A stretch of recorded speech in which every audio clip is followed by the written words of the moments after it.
Imagine being 16 years old, standing at the entrance of a marble chamber you've never seen before, wearing ceremonial robes that feel heavier than they should, and realizing that the dozen people staring at you aren't there to celebrate.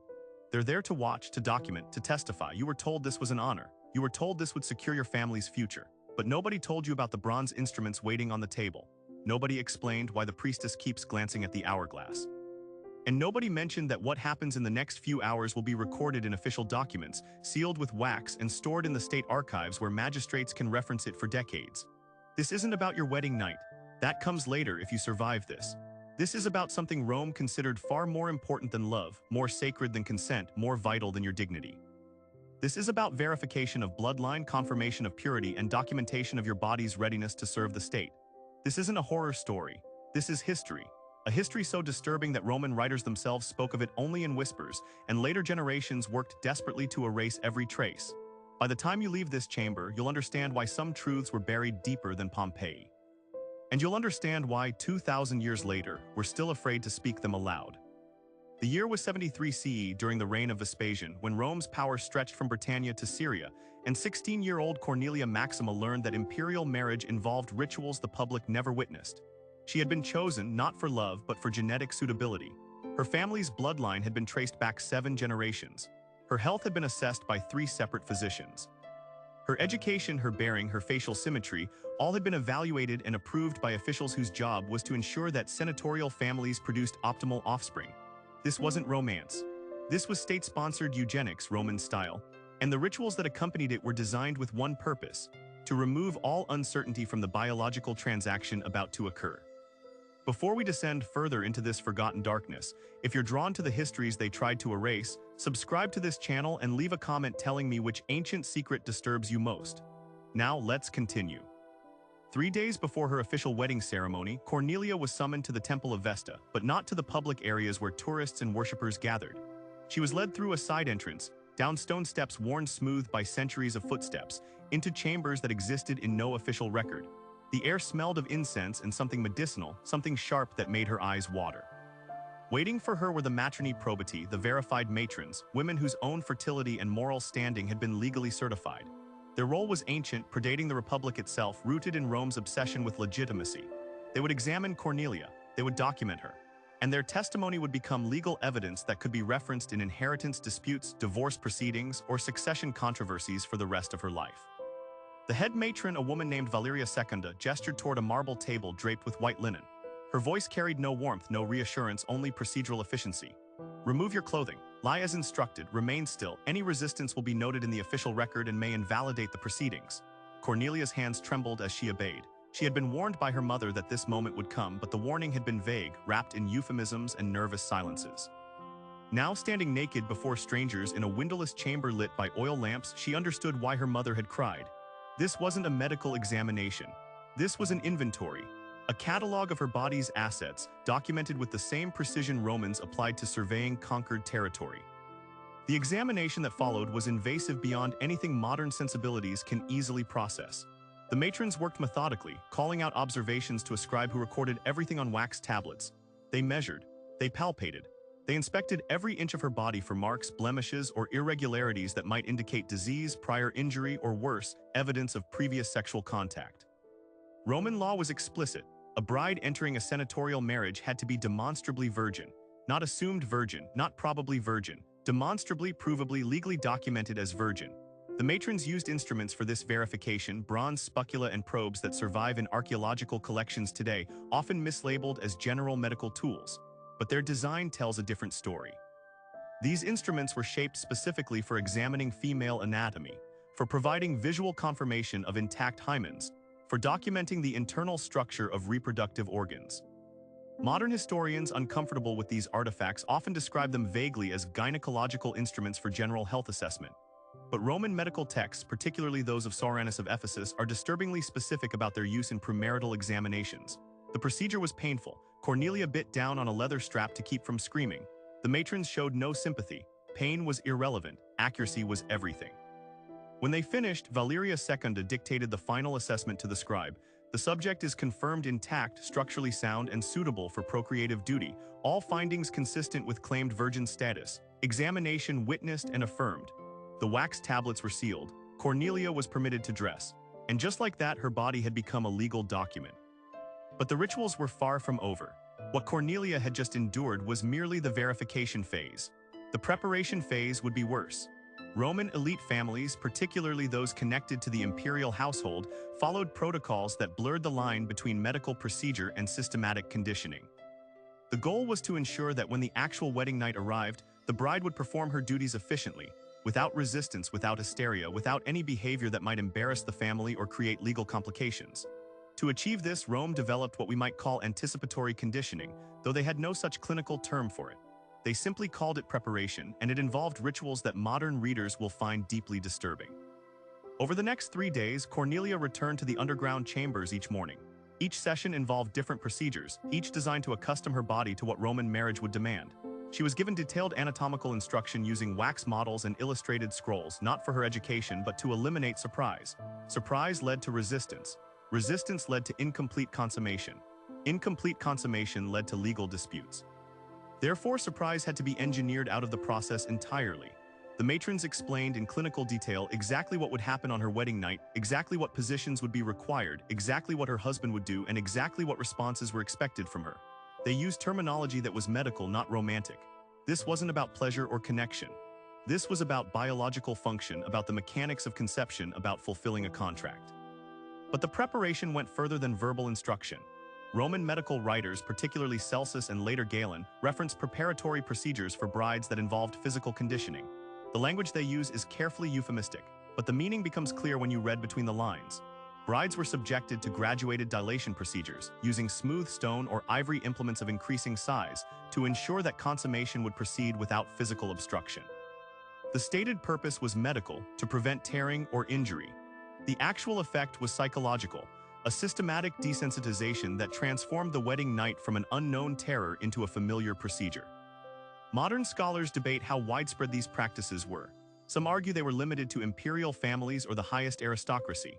Others point to references in legal documents, medical texts, and even satirical poetry suggesting that some form of premarital preparation was standard across wealthy Roman households. What's certain is that the practices existed, that they were considered normal within their context, and that women had no legal right to refuse them. Cornelia endured each session in silence. She had been taught since childhood that a Roman woman's greatest virtue was obedience, that her body belonged first to her father, then to her husband, and ultimately to Rome itself. Personal autonomy was not a concept that applied to her. Her feelings about these procedures were as irrelevant as a sword's opinion about being sharpened. On the evening before her wedding, Cornelia underwent one final ritual, one that ancient sources mention only obliquely, usually with language suggesting discomfort or disapproval. She was brought before a shrine to Mutinus Tutunus, the deity we encountered in Livia's story, but this ceremony was different. This wasn't about sitting on a statue. This was about something far more invasive, something that Christian writers later described with such fury that their very rage confirms it happened. The ritual involved the priestesses, the phallic idol, and a procedure designed to complete the physical preparation while simultaneously invoking divine blessing. Ancient sources use phrases like presentation to the god and acceptance of divine form, language that obscures what actually occurred. But when you examine these phrases in context, alongside archaeological evidence of the idol's construction and the layout of the ritual chambers, the reality becomes grimly apparent. The idol wasn't just symbolic, it was functional, and the ritual involved the bride physically engaging with it while priestesses chanted prayers and witnesses observed. The stated purpose was to transfer the bride's virginity to the god before transferring it to her husband, a theological justification for what was essentially a rehearsal. The actual purpose was to ensure that by the time her husband approached her, she would be physically and psychologically conditioned to submit without resistance. Augustine of Hippo, writing centuries later, condemned this ritual with language dripping with disgust, calling it an abomination that shames the tongue to speak of. But he didn't invent it. He was describing something that had been standard practice for generations, something so embedded in Roman culture that pagans saw nothing wrong with it. Cornelia's wedding day arrived with all the public pageantry Rome loved. The saffron veil, the procession, the sacrifice, the binding of hands, the exchange of vows. To the crowds lining the streets, it looked like every other aristocratic wedding, beautiful, traditional, blessed by gods and ancestors. But Cornelia walked through it all in a daze, her mind still trapped in the underground chambers, her body still aching from the preparations, her future compressed into a single terrifying certainty. Tonight, everything she had endured would be tested, and once again, she would not be alone. The wedding feast lasted hours, but Cornelia barely tasted the food. Her new husband, Gaius Licinius Macer, a senator twice her age, sat beside her making polite conversation with guests. He seemed kind enough, even gentle. But she knew that kindness would evaporate once they entered the bedchamber, not because he was cruel, but because what happened there wasn't about kindness. It was about duty, documentation, and legal verification. When the feast finally ended, the moment she had been dreading arrived. The Pronuba, the same Valeria Secunda who had examined her days earlier, led them both to the prepared chamber. But they weren't alone. Waiting inside were the same witnesses who had observed her examination, plus additional officials whose role was to document the consummation itself. Modern readers often assume that Roman wedding night witnesses stayed outside the room, perhaps listening at the door. This assumption is wrong. Multiple sources, including legal commentaries and early Christian denunciations, make clear that witnesses remained inside the chamber observing directly. The legal logic was straightforward. Testimony about sounds or assumptions wasn't sufficient. Witnesses had to be able to swear under oath that they had seen the marriage physically consummated. The bed was positioned centrally, surrounded by lamps that eliminated all shadow. Valeria Secunda stood at the foot of the bed, her role to provide instruction if needed and to confirm that the act was completed properly. Two additional matrons flanked her. A male official, likely a legal secretary, stood near the door with wax tablets, ready to record the time, duration, and any relevant details. Gaius looked as uncomfortable as Cornelia felt. Despite being twice her age and previously married, he clearly found the presence of witnesses unnerving. But he proceeded anyway because refusing would invalidate the marriage contract and create a scandal that could destroy both families. What followed was not lovemaking. It was a procedure performed under observation with periodic instructions from Valeria Secunda. Position yourself thus. No, adjust your angle. Proceed now, slower. Continue. Yes, that is sufficient. Her voice was clinical, detached, as if she were supervising the construction of a building rather than the consummation of a marriage. The entire act took perhaps 20 minutes. When it was finished, Valeria Secunda approached the bed, examined the sheets, examined Cornelia, and nodded to the scribe. Consummation confirmed, evidence of prior virginity verified, union legally binding as of this moment, testimony sealed. But the night wasn't over. Roman law required that the marriage be consummated multiple times over the course of the wedding night to eliminate any possibility that the first act had been faked or incomplete. So after a brief interval during which Cornelia was cleaned and the bed was prepared again, the process repeated. And then again, each time with the same witnesses watching, the same clinical instructions, the same documentation. By dawn, Cornelia had been transformed from a virgin daughter into a verified wife, her body now legally the property of her husband, her future reduced to a single purpose: producing legitimate heirs. The witnesses departed. The documents were sealed and sent to the state archives. And Cornelia was left alone with a man she barely knew, in a house that was now her prison, with a life stretching ahead of her that would be defined entirely by her success or failure at the single task Rome valued in women: childbearing. Over the following weeks, the invasive oversight continued. Matrons visited regularly to check for signs of pregnancy. When her monthly bleeding arrived, it was documented. When it stopped, indicating possible conception, she was examined again. When pregnancy was confirmed, her diet, activities, and even her thoughts were regulated according to protocols designed to ensure a healthy male heir. Roman medical texts are explicit about this supervision. Pregnant wives of important families were essentially placed under house arrest, their every action monitored, their bodies treated as state assets too valuable to be left to chance. Cornelia's first child was born 9 months later, attended by the same matrons who had examined her before her wedding. The birth itself was documented with the same obsessive detail. Time of birth, duration of labor, sex of child, any complications, all recorded in official registers. When the baby, a boy, was placed in her arms, Cornelia felt a rush of love so powerful it shocked her. But even that love was complicated by the knowledge that this child, her son, was not truly hers. He belonged to his father, to the family line, to Rome. She was merely the vessel that had produced him. If her husband chose, he could take the child away and she would have no legal recourse. Roman law was clear. Children belonged to the father absolutely. Cornelia would go on to have 4 more children over the next decade. Each pregnancy was monitored with the same invasive oversight. Each birth was documented with the same clinical precision. She became, by all external measures, a successful Roman matron, managing a large household, hosting important dinners, performing religious duties, raising children who would themselves enter the aristocracy. But she never forgot those underground chambers. She never forgot the witnesses in her bedchamber. She never forgot the moment she realized that her body was not her own and never would be. And when her own daughters reached marriageable age, she found herself unable to warn them adequately. Because how do you explain something that has no words? How do you prepare someone for rituals that are simultaneously normal and horrifying? The practices that defined Cornelia's experience weren't aberrations. They were standard procedure across the Roman elite for centuries. We know this not from detailed personal accounts which don't exist, but from fragments scattered across legal texts, medical treatises, architectural remains, and the furious denunciations of early Christian writers. These fragments, when assembled, reveal a system of marital rituals designed to eliminate female autonomy entirely, to transform marriage from a personal relationship into a state-supervised breeding program, and to ensure that no uncertainty could ever cloud questions of legitimacy and inheritance. The rituals served Rome's obsession with bloodline, with legal clarity, with control. They worked in the sense that they achieved their intended purpose. Roman aristocratic families maintained clear genealogies. Inheritance disputes, while common, could usually be resolved by referencing the documentation produced during these rituals. The system was efficient, rational, and completely monstrous. Modern historians have been remarkably reluctant to examine these practices in detail. Partly this stems from lack of sources. Roman women didn't write memoirs and male writers avoided explicit description. But partly it stems from discomfort. Rome is foundational to Western identity.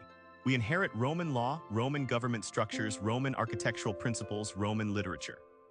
Acknowledging what Rome did to its women complicates the narrative of Rome as the cradle of civilization. It forces us to confront the reality that sophisticated legal systems and systematic human rights violations can coexist comfortably. That the same culture that gave us aqueducts and representative government also gave us wedding night witnesses and state-mandated virginity examinations.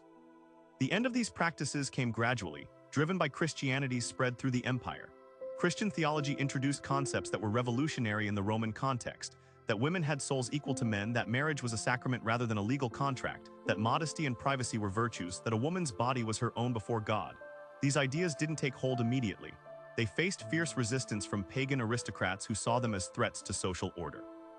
But over the 4th and 5th centuries, as Christianity became first legal, then favored, then mandatory, the old rituals were abandoned. Not because Romans suddenly developed empathy, but because the theological framework that justified the rituals collapsed. The transformation was remarkably thorough.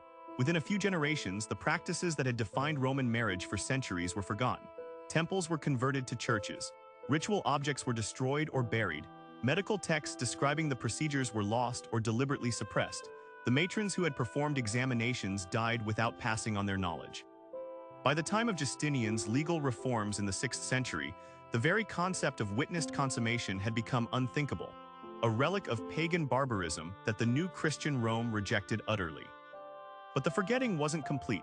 Fragments survived in unexpected places. Archaeological digs uncovered the bronze instruments, initially misidentified, later understood. Medieval monks copying ancient texts preserved passages they didn't fully comprehend, including references to rituals they found incomprehensible. Renaissance scholars, reading Augustine and other church fathers, encountered the furious denunciations and wondered what exactly had provoked such rage. And slowly, carefully, modern historians began to reconstruct what had been deliberately erased. The picture that emerges is disturbing precisely because it's so systematic. These weren't isolated abuses or the actions of particularly cruel individuals. They were normal, legal, socially accepted practices embedded in the structure of Roman civilization. Every element served a purpose within Roman logic. The premarital examinations ensured virginity, the preparation rituals ensured smooth consummation, the witnessed bedding ensured legal validity, the post-wedding supervision ensured pregnancy. The system was coherent, rational, and absolutely dehumanizing to the women it processed. Cornelia Maxima died around 104 CE at age 47, having fulfilled every duty Rome demanded of her. She produced 5 children, managed a household of 30 slaves, hosted senators and foreign dignitaries, and maintained the family's religious obligations flawlessly. By Roman standards, her life was exemplary. But what did she think about during her final hours? Did she remember that marble table in the underground chamber? Did she remember Valeria Secunda's clinical voice giving instructions in her wedding bed?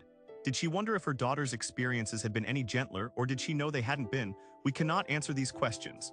Cornelia left no writings, no letters, no personal testimony. Like virtually all Roman women, she was expected to be seen, not heard, to be documented, not to document. The silence surrounding these rituals is itself evidence of their power. They were so normalized, so embedded in daily life, that describing them seemed unnecessary. Everyone knew. Everyone participated, whether as subject or witness or administrator. The system perpetuated itself through collective acceptance, through the shared understanding that this was simply how marriage worked, how legitimacy was ensured, how civilization was maintained. Only when Christianity introduced a competing framework did anyone question whether there might be another way. Today, we remember Rome for its achievements, its roads, its laws, its literature, its military genius.